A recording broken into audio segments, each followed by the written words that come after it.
Hey everybody, it's Keegan here. I'm back with another video for you guys, and today I'm bringing you guys another edition of Keegan's movie reviews once again. And we're going to be talking about two movies this time, both of which I watched over the weekend. So let's talk about them. So the first film we're going to be talking about is one that I watched on DVD on Saturday, and that is Hannibal, which is the follow-up film to The Silence of the Lambs, which I actually talked about on my channel last month. Now, Hannibal is based on the novel by Thomas Harris, and this was actually the third novel in the franchise, which consisted of Red Dragon, The Silence of the Lambs, Hannibal, and Hannibal Rising. Which I've only read Red Dragon. I haven't read the other books though. And this film was directed by Ridley Scott, and it was originally released on February 9th, 2001. So a few days before the 10-year anniversary of when Silence of the Lambs was released. Now, I wasn't really expecting this movie to be as good as Silence of the Lambs. Silence of the Lambs is one of the greatest movies of all time, and I actually watched it for the first time in theaters last month, and it was quite an interesting experience. And damn, it was so creepy too. It gave me the chills. Now, Hannibal isn't nearly as good as The Silence of the Lambs, of course, because I don't think there's any way you can compare this movie to that one. But I still found some enjoyment out of it. But we'll get to more on that in a little bit. But right now, let's get into the story of the film, and then we'll get into my thoughts on it. So let's take a dive into Hannibal. Now, this movie takes place 10 years after Silence of the Lambs, and it follows Clarice Starling, played by Julianne Moore in this movie. And, Clarice is the hero who brings down Buffalo Bill with the help of Hannibal Lecter at the end of Silence of the Lambs.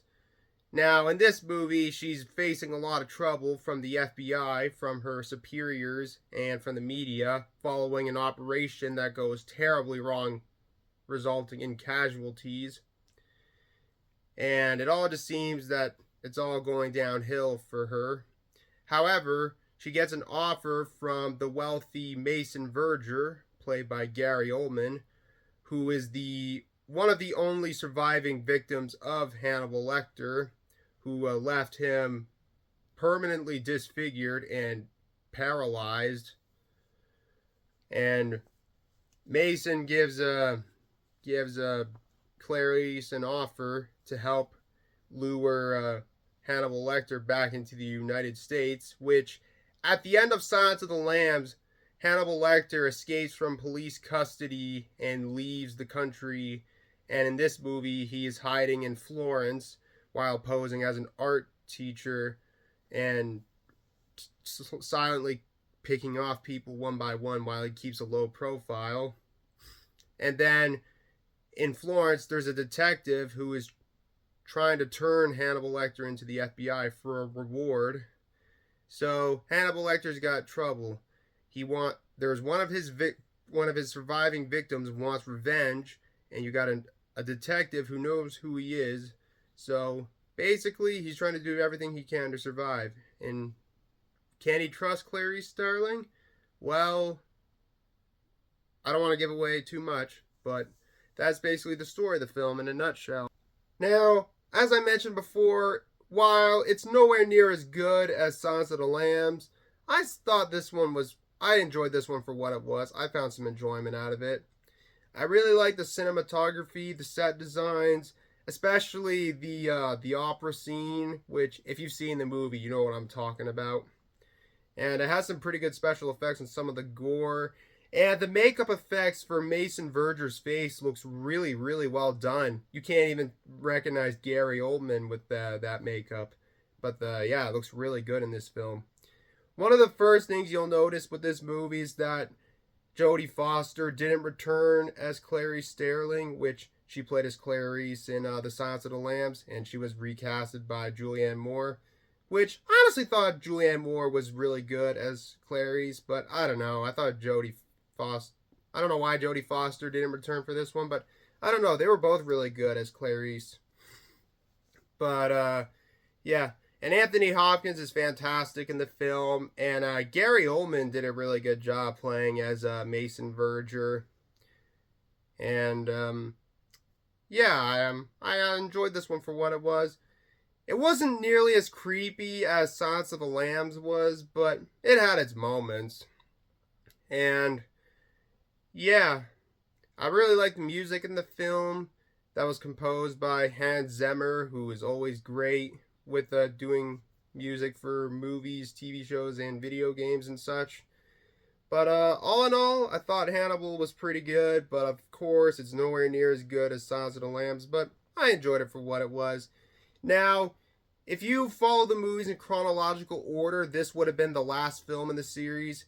It would have been like this. It would go Hannibal Rising, Red Dragon, or Manhunter, um, Silence of the Lambs, and Hannibal. So this would have been the last film in the series if you followed the franchise in chronological order of the storyline. But yeah, again, I thought Hannibal was pretty good, but of course, it's not as good as Silence of the Lambs, but I enjoyed it for what it was. Anyways, I don't have anything else to add, so I'm giving Hannibal a 7.4 out of 10. And the last film we're going to be talking about is a brand new film that just came out over the weekend, and that is the 2024 horror film Longlegs, which was directed by Osgood Perkins. Now, this film has had a lot of hype around it, and while I wouldn't say I was too hyped for it like most people were, I was looking forward to checking this one out. It seemed interesting from the trailers and all the marketing that went to this movie.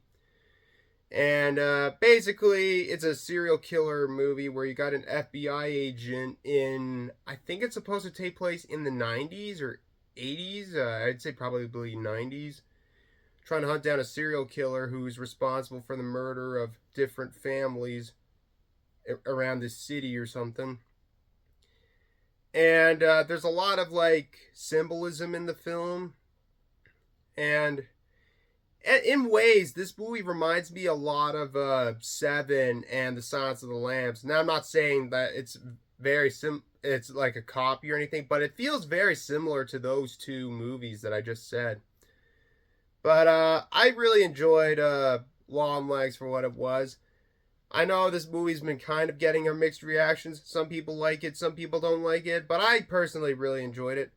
Uh, the lead actress in the film, Mika Monroe, how do you pronounce her name? I thought she did a good job in the film. And Nick Cage in the film is very creepy. And this is probably his creepiest movie his creepiest role he's ever been in his entire career, I'd say. He did a really good job in the film. But it was pretty interesting. It's creepy. It gave me the chills when I saw this one in theaters, and surprisingly, there was a lot of people. It was almost sold out when I saw it yesterday. And I really liked the music. It was eerie. It was creepy. I especially liked the set designs and the cinematography.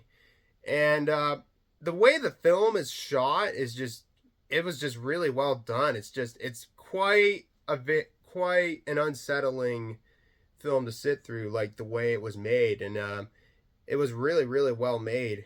I'd say it's one of the better horror movies to come out this year so far, I'd say. But I don't really want to give away too much about the story because I don't want to give away any spoilers, because this is a film you should definitely check out yourself. And I actually like the twist at the end. The twist at the end was pretty interesting. It was just like, what the hell? And it wasn't all that, well, it was pretty disturbing, but man, this movie made my skin crawl, man. It was just so damn creepy. It was disturbing.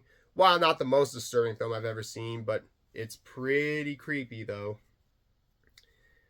But I don't really have too much else to say about Longlegs. It's weird, it's creepy, and it's probably the creepiest movie Nicolas Cage has been in since 8mm back in 1999. But if you like these kind of movies that revolve around serial killers, I think you'll enjoy this one. I highly recommend it. It might not be for everybody, but I personally really enjoyed it for what it is, and I think it's going to be on my list of my 10 favorite films of 2024. Well, so far it's on my list. But yeah, overall, I really enjoyed Longlegs. It was quite an interesting experience. I would definitely check it out again. But if you want to check, if you do want to, if this film sounds interesting to you, then check it out. I would recommend avoid going into too much stuff, looking up too much stuff about it on the internet to avoid spoilers. But yeah, I really enjoyed it. And anyways, I'm giving Longlegs an 8.2 out of 10. Alright guys, that's it for another edition of Keagan's Movie Reviews. Thank you guys so much for watching. As always, if you enjoyed the video, feel free to leave a like, comment below, and subscribe for more videos like this. And more videos will be coming out soon. So anyways guys, until next time, this is Keagan Shepard signing off. Thanks for watching. I'll see you guys in the next one. And yeah, take care everybody. Peace out. Bye-bye.